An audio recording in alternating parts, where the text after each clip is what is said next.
ஒரு ஊரில் ராஜா ராணி இருந்தாங்களாம். அவங்க என்ன பண்ணுவாங்க, அதில் ஒரு இளவரசி இருப்பாள். அவங்களுக்கு ஒரு பொண்ணு இருக்கும். அந்த பொண்ணு தான் இளவரசி. அவங்க என்ன பண்ணுவாங்கன்னா, இப்போ வெளியில் போய் நாட்டிலலாம் என்ன நடக்குதுன்னு பார்ப்பாங்களா, அப்படி மாதிரி ஒரு இடத்துக்கு அப்படியே போய் வெளியில் சுற்றி வரதுக்காண்டி போயிருப்பாங்க.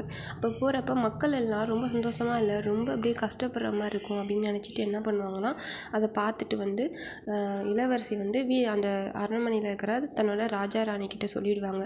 இது மாதிரி மக்கள்லாம் என்னன்னு தெரியல, ரொம்ப அப்படியே கஷ்டப்படுற மாதிரி இருக்குது, எதனால் நம்ம ஒரு பொறுப்பில் இருக்கிறோம், அப்போ நம்ம தான் பார்த்துக்கணும் அப்படின்ற மாதிரி இளவரசி ஒரு எப்படி சொல்கிறது, ஒரு குற்றமாக வைப்பா அந்த ராஜா ராணி கிட்ட.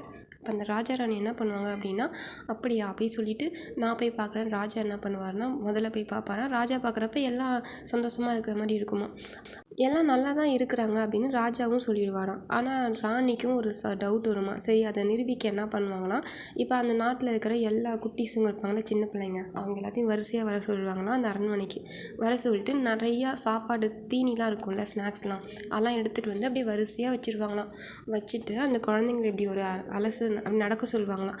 அப்போ முதல்ல என்ன பண்ணுவாங்கன்னா, இது மாதிரி அந்த அந்த நம்ம மக்கள் நல்லா வாழ்ந்தாங்க, நல்லபடியாக இருந்தாங்க அப்படின்னா சாப்பாட்டுக்கு பறக்கவே மாட்டாங்கள்ல.